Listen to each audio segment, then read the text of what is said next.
हरे कृष्णा, राधे राधे। जया एकादशी का शुभ मुहूर्त इस प्रकार है। पंचांग के अनुसार माघ माह के शुक्ल पक्ष की एकादशी तिथि 28 जनवरी बुधवार की शाम 4:35 बजे प्रारंभ होकर अगले दिन 29 जनवरी गुरुवार को दोपहर 1:55 बजे समाप्त हो रही है। ऐसे में उदया तिथि के अनुसार जया एकादशी का व्रत 29 जनवरी को ही रखा जाएगा। पारण के बगैर श्री हरि का एकादशी व्रत अधूरा माना जाता है। वह अगले दिन 30 जनवरी को प्रातःकाल 6:41 से 8:56 बजे के बीच रहेगा। एकादशी व्रत की विधि इस प्रकार है। जया एकादशी व्रत को करने के लिए व्यक्ति को दशमी की रात से ही नियम संयम का पालन करना चाहिए। फिर एकादशी के दिन ब्रह्म मुहूर्त में उठकर स्नान ध्यान करने के बाद सूर्य भगवान को अर्घ्य देना चाहिए। फिर श्री हरि का ध्यान करने के बाद जया एकादशी व्रत की विधि विधान से करने का हमें संकल्प जरूर लेना चाहिए। इसके बाद अपने पूजा घर में भगवान विष्णु को चंदन, फूल, फल, मिष्ठान, तुलसी दल, पंचामृत आदि अर्पित करने के बाद एकादशी की व्रत की कथा कहनी या सुननी जरूर चाहिए। कथा सुनने के बाद ओम नमो भगवते वासुदेवाय मंत्र का अधिक से अधिक जाप करते रहना चाहिए। यानी आपको व्रत वाले दिन सुबह से शाम तक इस मंत्र का जाप करते रहना चाहिए। एकादशी व्रत वाले दिन अन्न का सेवन नहीं करना चाहिए। अगले दिन शुभ मुहूर्त में पारण करें।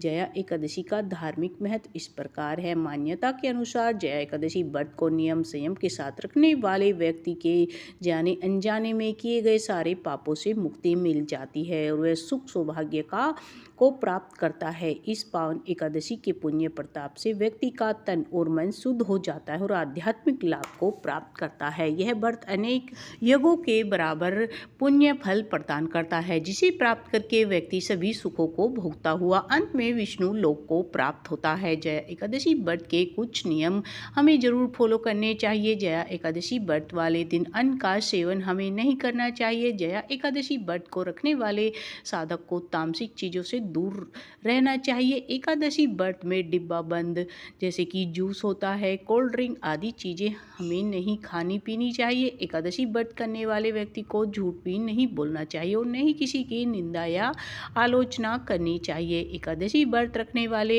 व्यक्ति को ब्रह्मचर्य का पालन जरूर करना चाहिए। एकादशी व्रत वाले दिन व्रती व्यक्ति को किसी दूसरे का दिया हुआ अन्न नहीं खाना चाहिए। एकादशी व्रत का पारण द्वादशी के दिन शुभ मुहूर्त में ही करना चाहिए। तो एकादशी के यह जरूरी नियम हमें जरूर फॉलो करने चाहिए। श्रीमद् भागवत गीता में भगवान श्री कृष्ण के ये वचन अत्यंत महत्वपूर्ण है। यज्ञ, दान और तप रूप कर्म किसी में भी स्थिति में त्यागने योग्य नहीं है, अपितु कर्तव्य रूप में इन्हें अवश्य करना चाहिए। शास्त्रों में तप के अंतर्गत व्रतों की महिमा बताई जाती है।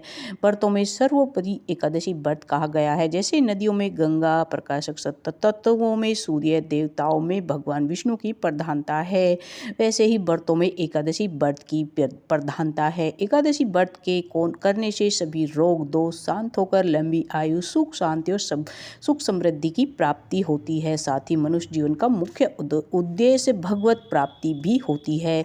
संसार में जीव की स्वाभाविक प्रवृत्ति भोगों की ओर रहती है, परंतु भगवत संधिनिधि के लिए भोगों से वैराग्य होना ही चाहिए। संसार के सब कार्यों को करते हुए भी कम से कम पक्ष में एक बार हम अपने संपूर्ण भोगों से विरत होकर स्वयं में स्थित हो सके और उन क्षणों में हम अपनी सात्विक वृत्तियों से भगवत चिंतन में संलग्न हो जाए। इसी के लिए एकादशी व्रत का विधान है। दोनों पक्षों की एकादशी में भोजन नहीं करना चाहिए। वास्तव में शास्त्रकारों ने व्रत का स्तर स्थापित किया है। अपनी श्रद्धा और भक्ति के अनुसार जो संभव हो करना